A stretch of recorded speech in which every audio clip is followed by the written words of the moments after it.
¿Qué significaba realmente ser nazi? Más allá del odio visceral hacia los judíos, de la esvástica o del saludo con el brazo en alto, el nazismo fue una maquinaria ideológica que moldeó a miles, desde la educación en las aulas hasta los rituales más íntimos de la vida cotidiana. El nazismo implicaba una cosmovisión, la adoración al líder como figura sagrada, la creencia en la superioridad racial, el desprecio absoluto por la debilidad, la exaltación del sacrificio y la guerra como forma de redención. En este nuevo documental exploraremos qué significaba realmente ser nazi y cómo una sociedad entera pudo abrazar una ideología que deshumanizaba al otro y convertía la violencia en virtud. Adolf Hitler had a very clear idea of what he considered to be a model citizen of the Third Reich. For him, a true and loyal Nazi would live and breathe the regime, incorporating it into every aspect of their lives. What they read, how they dressed, and even who they married would all be strictly controlled in order for them to conform to his ideals. Las raíces del nazismo se encuentran en el barro de la derrota alemana de 1918, cuando el Tratado de Versalles humilló a Alemania y la dejó con reparaciones impagables, pérdida de territorios y un ejército reducido a la impotencia. En las calles agitadas de la República de Weimar, entre la inflación desbocada, el desempleo y la violencia política, nació el germen del resentimiento. Y en ese caldo de odio y frustración, apareció un hombre dispuesto a darle forma: Adolf Hitler. Desde 1921, como líder del Partido Nacional Socialista, llenó plazas y cervecerías con discursos que mezclaban promesas de grandeza y advertencias apocalípticas. Y no se trataba de una idea aislada, sino de una ingeniería del resentimiento. El nacionalismo extremo colocaba a Alemania como víctima de conspiraciones internas y externas. Exigía restaurar el honor perdido y expandir las fronteras, aniquilando a sus enemigos de ser necesario. After World War I, the tragedy was when Germany was defeated, the overwhelming majority of the Germans never accepted being defeated. They believed in military victories and they couldn't understand why in the final end they lost World War I. Then this propaganda came, stabbed in the back. We were betrayed, and who was responsible for this? Then they found the scapegoats, most of all the German Jews or others. A esta base se sumaba el racismo científico, una pseudociencia que jerarquizaba a los pueblos. En la cima estaba la raza aria, pura, creadora y destinada a gobernar. Por debajo los eslavos, considerados esclavos naturales. Y en la oscuridad, los judíos, a quienes se acusaba de parásitos que debilitaban a la nación. Para los nazis, la historia era una guerra entre las razas. La aria debía dominar y las demás tenían que someterse o desaparecer. All other races and peoples, save the Jews, were viewed as occupying rungs below the Aryans in a sort of hierarchy of races. Various West Europeans, such as the French and Italians, were relatively high in the hierarchy, and others, particularly the Slavic peoples, very low. The Aryans' innate superiority granted them the right and obligation to rule over other races and peoples for the benefit of humankind. De esta forma podemos entender que no se trataba solamente de antisemitismo, sino una cruzada contra todo lo que desafiara su visión del mundo. Sin embargo, no caben dudas de que en el bando rival de los alemanes supuestamente puros, los judíos se llevaban la peor parte. The Jews, in complete contrast, were seen as a kind of anti-race, dangerous inhuman beings in seemingly human form. They were viewed alternatively as microbes and parasites, or as devils, that is, inhuman creatures with superhuman power, a threat to the very existence of the world, a danger of cosmic proportions. And radical danger required a radical, total, and irreversible solution. Pero los judíos no serían su único enemigo. El comunismo, con su promesa de igualdad entre hombres, era visto como una perversión antinatural que destruía las jerarquías dictadas por la sangre. De allí también nació la teoría de la conspiración judeo-bolchevique.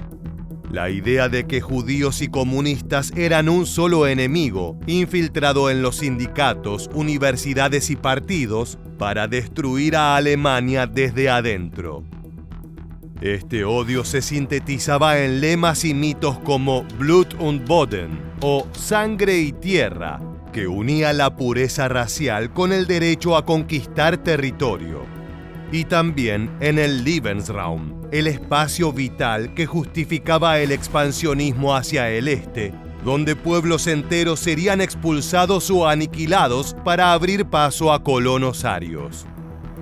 Ese era el norte que marcaba Adolf Hitler para la Alemania que pretendía salir de la humillación del Tratado de Versalles, y fue la primera piedra de su plan para convertirse en líder. Pero había más. Important aspect in the spirit supporting Hitler was that the overwhelming majority of the Germans were not Democrats. They didn't understand what does it mean, a democratic political system. They believed in an authoritarian system, obedience, honor, greatness of Germany, and so the parliamentarian system they don't like very much.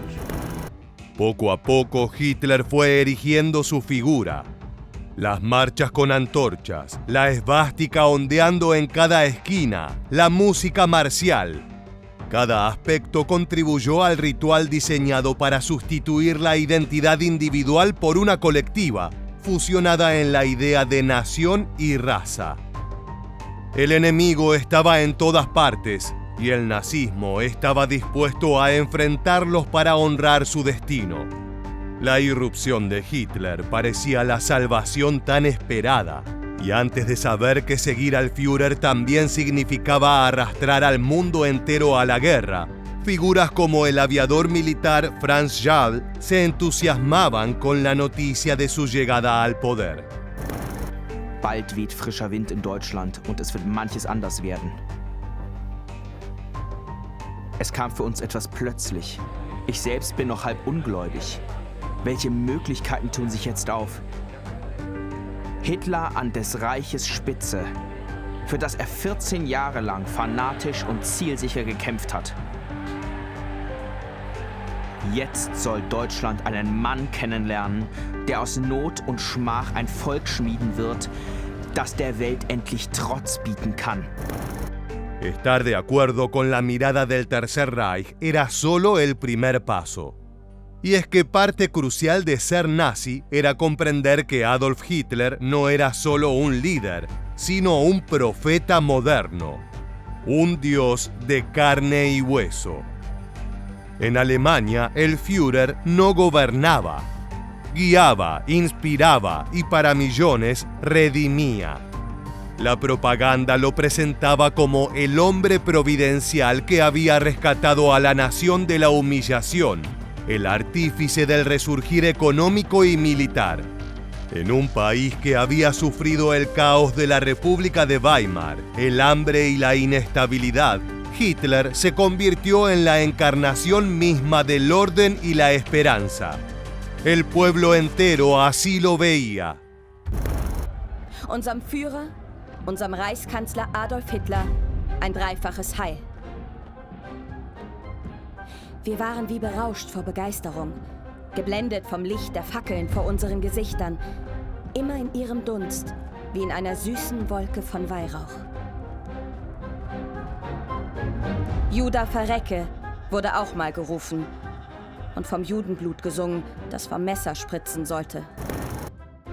Este fenómeno tenía un nombre: Führerprinzip, el principio del liderazgo.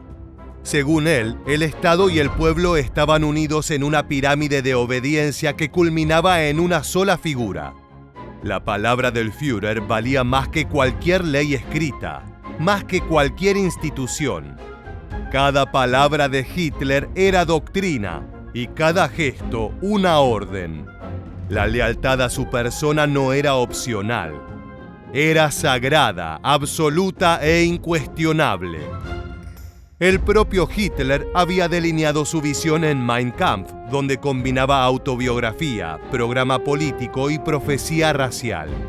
Allí se presentaba como el elegido para cumplir un destino histórico: liberar a Alemania de sus enemigos internos y externos y llevar a la raza aria a su máximo esplendor.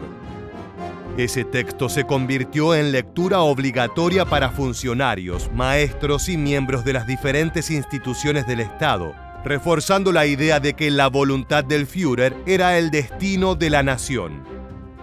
En el Tercer Reich, pensar diferente era traición. La estructura del Estado fue moldeada para eliminar cualquier espacio de duda o disidencia. La prensa fue controlada, la educación adoctrinada, las artes censuradas y la justicia subordinada. Los jueces ya no interpretaban leyes, sino la voluntad del Führer. Incluso el ejército, tradicionalmente leal al Estado, fue obligado a jurar obediencia personal a Hitler, no a la Constitución ni a Alemania.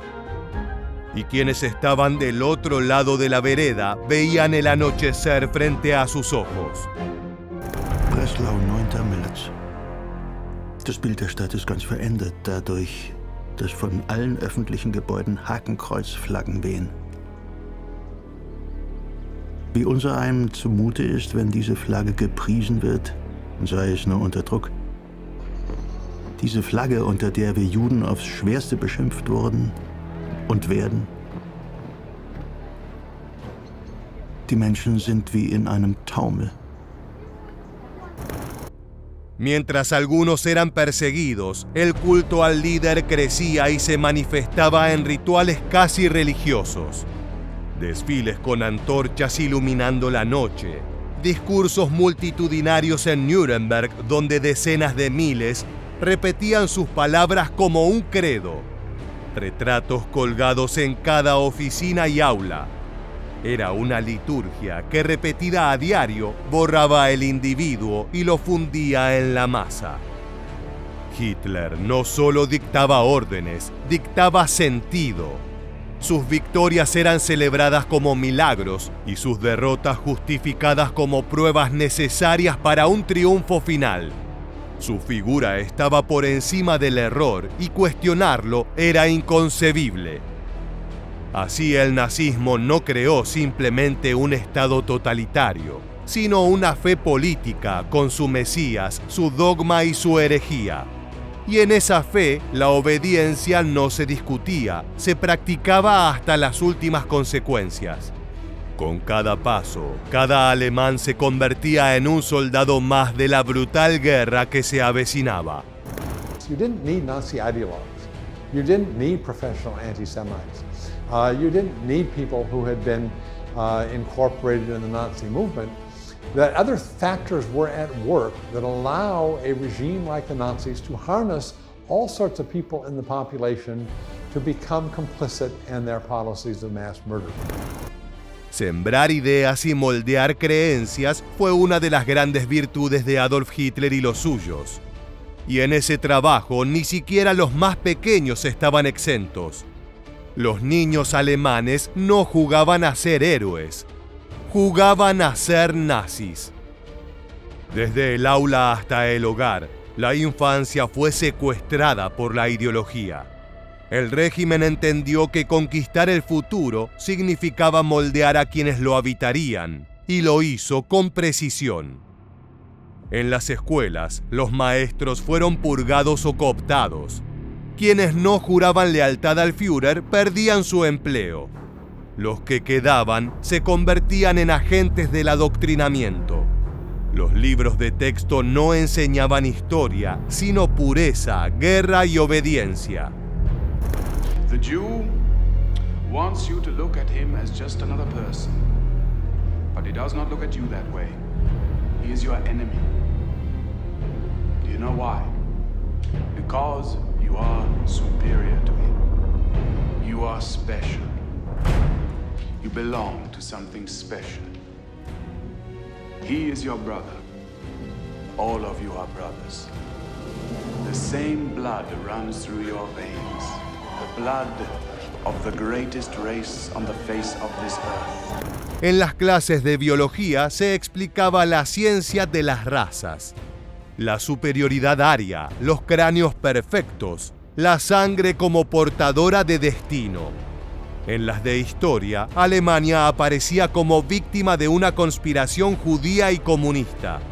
Libros como Der Giftpilz, el hongo venenoso, ilustraban a los judíos como plagas, peligrosas para el cuerpo social.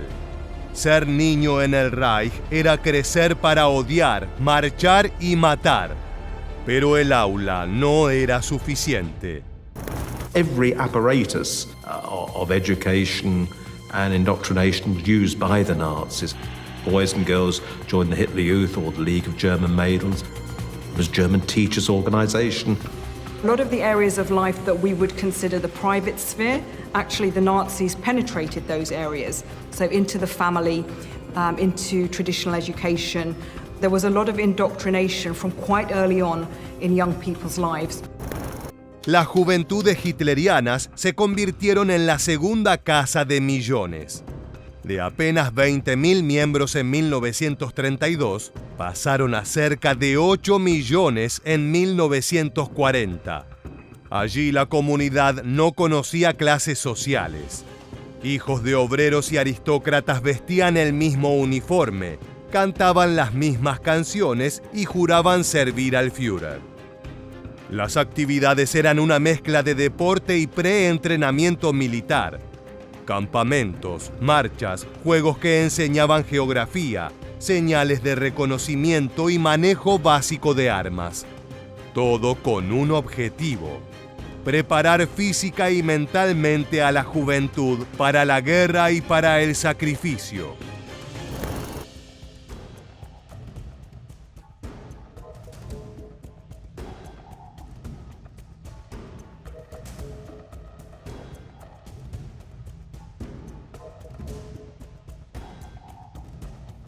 Las niñas tenían su propia organización, la Liga de Muchachas Alemanas, donde aprendían que su misión no era combatir, sino fortalecer la raza. Debían cuidar el hogar, ser madres de hijos arios y transmitir la fe en el Führer. The first Reich Bride School was established in 1937. There, women were molded into model Nazi wives, taught the importance of race and genetics, and above all, to pledge allegiance to Adolf Hitler. It was a residential school. You went for 6 weeks and you stayed there, and at the end of it you had to take a certificate. You had to learn all sorts of things like cooking and childcare and how to obey a man properly. Por último, la propaganda completaba el asedio. Joseph Goebbels, ministro de propaganda, convirtió a Alemania en un teatro político permanente. Libros, radio, cine, carteles y concentraciones masivas se combinaban para inundar la vida cotidiana con mensajes únicos. Películas como El judío eterno no buscaban entretener, sino sembrar repulsión. La radio, barata y accesible, repetía discursos y noticias filtradas. Los carteles, omnipresentes, glorificaban la fuerza y denunciaban al enemigo. Todo estaba diseñado para neutralizar al individuo y moldear la conciencia colectiva. Pensar por cuenta propia era un lujo que pocos se atrevían a permitirse. Repetir lo aprendido era un acto de supervivencia social. En esa Alemania, la infancia no era un tiempo de inocencia, sino una etapa de preparación para una vida dedicada al servicio de una idea que no admitía discusión. El Reich no solo quería soldados para su ejército, quería creyentes para su causa. Sin embargo, no todos creían, aunque terminaban por callar ante el miedo que el nazismo supo construir. La ideología nazi no solo fabricó guerreros leales y fanáticos convencidos, también moldeó ciudadanos dóciles y élites serviles. En la cúspide, una élite formada en las mejores academias del régimen producía líderes elegidos por su talento como pequeños aristócratas del Reich. Eran jóvenes preparados para mandar, diseñar políticas y llevar a cabo el proyecto de Hitler con disciplina fría y sin remordimientos. Mientras tanto, la mayoría de la población aprendía a encajar. Algunos abrazaban la ideología con entusiasmo genuino. Otros adaptaban sus acciones, su silencio e incluso sus afectos para sobrevivir. La propaganda fue el espejo donde el alemán común se veía superior, parte de un pueblo elegido que se levantaba contra enemigos degenerados y traidores. En ese escenario, el horror cotidiano se normalizó. Las leyes raciales, las deportaciones, los rumores sobre campos y desapariciones. Todo formaba parte de un ruido de fondo que muchos preferían no escuchar. La obediencia y el adoctrinamiento aseguraban que mientras la élite diseñaba el odio, la masa lo ejecutaba o al menos lo toleraba. No hizo falta que todos fueran nazis. Bastó con que la mayoría callara. El miedo a la Gestapo, a las denuncias vecinales, a perder el trabajo o a poner en riesgo a la familia, llevó a millones a practicar una prudente neutralidad. Woman in a neighboring flat you thought was a bit odd and strange, didn't have a boyfriend, you told your suspicions to the Gestapo, they'd come and take her away.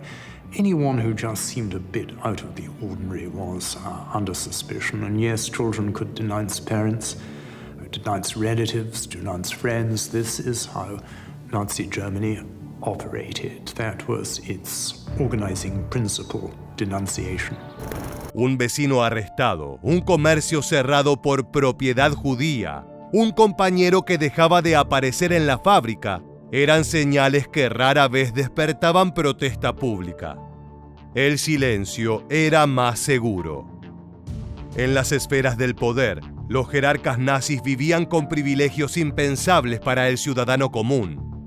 Residencias confiscadas, lujos obtenidos del saqueo, viajes, accesos a recursos en tiempos de racionamiento. Mientras millones racionaban pan y carbón, los altos cargos brindaban con champán en recepciones privadas, planificando operaciones militares o políticas de exterminio con la frialdad de un cálculo administrativo. La masa, convencida o temerosa, servía de soporte pasivo. Algunos participaron activamente en delaciones, pogromos o deportaciones. Otros se conformaron con mirar hacia otro lado, creyendo que mientras no se desviaran del guión oficial, estarían a salvo. La maquinaria del Reich necesitaba ambas piezas. Una élite que dictara la agenda y una base social que la sostuviera, ya fuera por fanatismo o por inercia. Así, la Alemania nazi fue tanto un proyecto de ingenieros del odio como un pacto silencioso entre poder y sumisión. Un país entero convertido en engranaje, donde la fe, la comodidad o el miedo mantenían la máquina en marcha. Cada uno de ellos conocía su rol, porque ser nazi no era solo portar un uniforme o repetir consignas. Era vivir inmerso en una cosmovisión que convertía el odio en virtud y la obediencia en destino. Fue una condición impuesta por un Estado totalitario que moldeó conciencias, emociones y conductas con una enorme precisión. Comprender esa realidad no es excusar sus crímenes, sino reconocer cómo se fabricó el consentimiento al horror. Desde la escuela, la propaganda y el culto al líder, hasta el miedo que paralizaba. El Tercer Reich nos recuerda que la barbarie no surge de la nada. Se prepara, se educa y se normaliza mucho antes de que aparezcan los campos de exterminio. Todo comienza en la mente de quienes aprenden a ver al otro como un enemigo y a la violencia como un deber. Así llegamos al final. Si te gustó este video, te esperamos en nuestra próxima entrega para seguir descubriendo la historia militar.